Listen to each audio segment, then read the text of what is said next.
உங்களிலே சிலர் விபச்சாரத்திற்கும் வேசித்தனத்திற்கும் அடிமைப்பட்டு உடல் நலத்தையும் பலத்தையும் இழந்து மான மரியாதையை இழந்து எல்லாவற்றையும் இழந்துவிட்ட நிலைமையிலே தலை குனிந்து வெட்கி நாணி பிறரை நோக்கி பார்க்கக்கூட முடியாமல் அவமானப்பட்டு கிடக்கின்றீர்களா?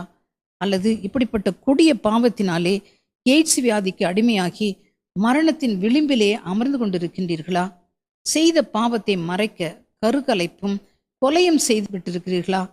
நீங்கள் எப்படிப்பட்ட மோசமான நிலையில் இருந்தாலும், இப்படிப்பட்ட பாவ படுகொழியிலே கிடந்தாலும், பாவத்தின் இருளிலே நீங்கள் சிக்கி இருந்தாலும், உங்களை யாருமே பார்ப்பதில்லை, உங்களை அணுகி யாரும் வருவதில்லை என்று சொல்லி நீங்கள் நினைத்தாலும், பிரியமானவர்களே, எழுந்து வாருங்கள். நீங்கள் எப்படிப்பட்ட மோசமான நிலைமையில் இருந்தாலும் எழுந்து வாருங்கள். ஆண்டவராகிய இயேசு கிறிஸ்து உங்களை தேடி வருகின்றார்.